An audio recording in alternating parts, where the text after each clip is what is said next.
Hello and welcome to the Idaho Reports podcast. I'm Logan Finney. Joining me this week is Mary Condon, Program Coordinator for the Idaho Water Supply Bank. Mary, thanks for joining us this week. Hi, thanks for having me, Logan. So we're having you on the show this week to talk about the Water Supply Bank and the fact that you guys recently set out a solicitation for folks to volunteer leasing their water rights to the board. For people who aren't familiar with the territory of water rights, can you kind of just give us some background on what is the Water Supply Bank and what sort of program do you manage? Great, thanks. So the Water Supply Bank is an exchange program, and it's operated through the Department of Water Resources here in Idaho on behalf of the Idaho Water Resource Board. And it actually contains two initiatives. The first is rental pools. And so that's typically for storage rights. And then we also have the boards bank, which is what this solicitation was for. And the boards bank is going to be for natural flow, including groundwater, springs, streams, and rivers. And those are for water rights that are held by individuals and entities. And so what is unique about this year, or is it unique this year, that you guys are soliciting people, asking people to volunteer to lease their rights to the supply bank? Part of the trend that has been occurring here in the state is that we obviously are seeing a lot of growth, and we've also seen a couple of years of drought. And I'm sure that some folks are familiar with some contention going on in the eastern part of the state and acquiring water, being able to use their water. And so what we're trying to do is actually bulk up our supply of resources available to the people who need them, whether that's individuals or actual businesses, entities.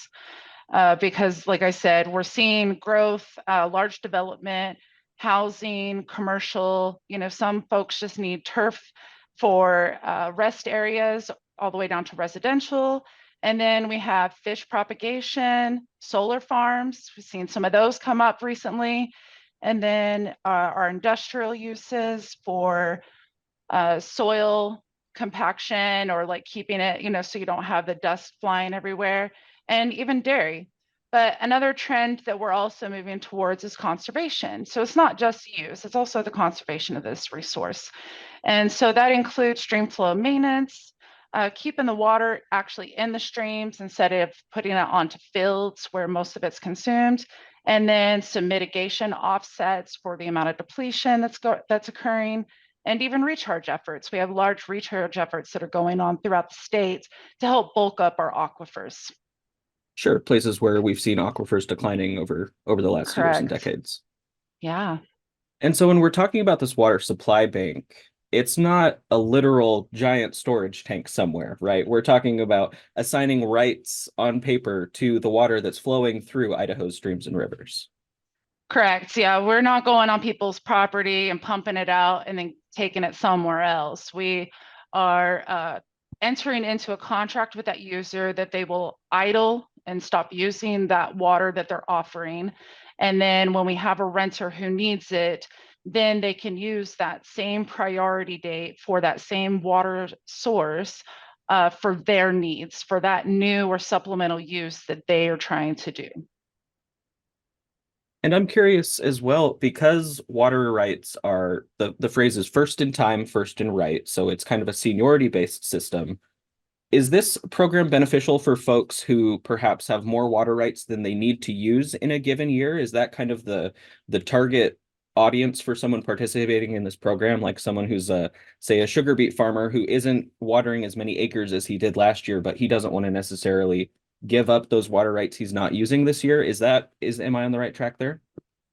Yeah, absolutely. That makes up a large portion of where our supply comes from. So that is part of what we are seeing, is that we have farmers who have, say, 1,000 acres worth of irrigation, and they've typically farmed it, but now they want to cut their operation down to only 500 acres. It's a second generation. They're reducing what they're doing, or they're getting close to retirement.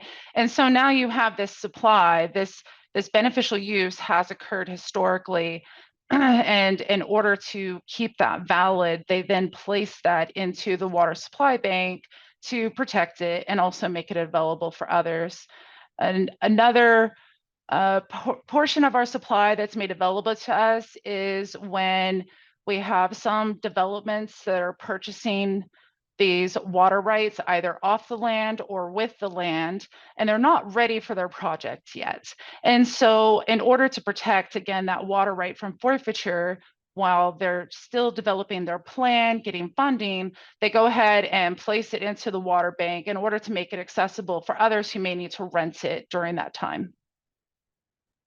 For folks participating in this program, how much of a commitment is it? If I'm signing a contract with the Department of Water Resources, am I having to give up my water rights for a certain amount of time? And also, what sort of compensation do the lessees get for that? Yeah, thank you for that.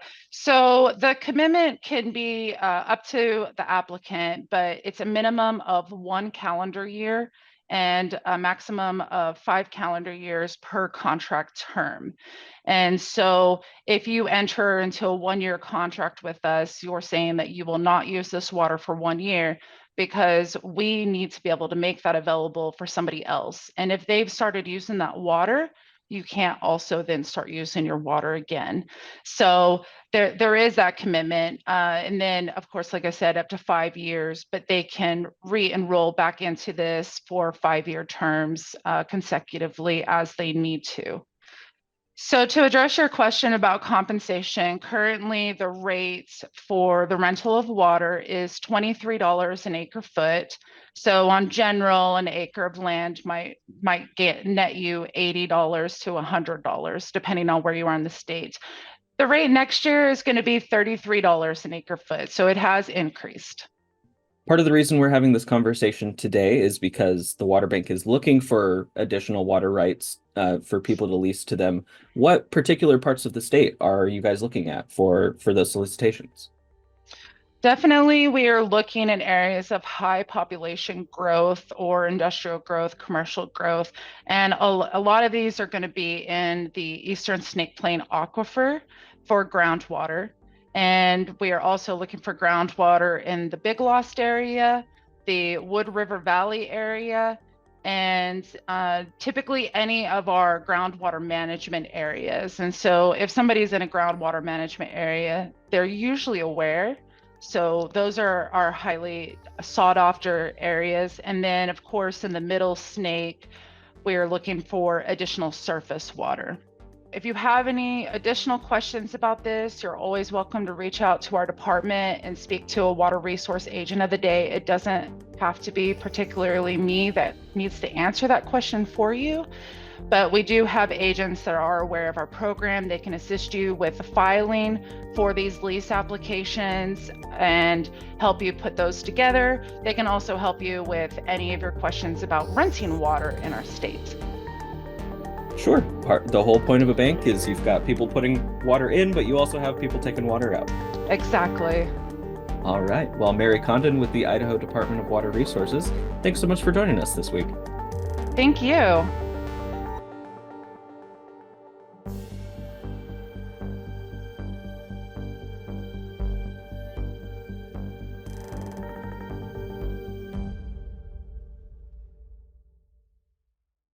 Presentation of Idaho Reports on Idaho Public Television is made possible through the generous support of the Laura Moore Cunningham Foundation, committed to fulfilling the Moore and Bettis family legacy of building the great state of Idaho, by the Friends of Idaho Public Television, and by the Corporation for Public Broadcasting.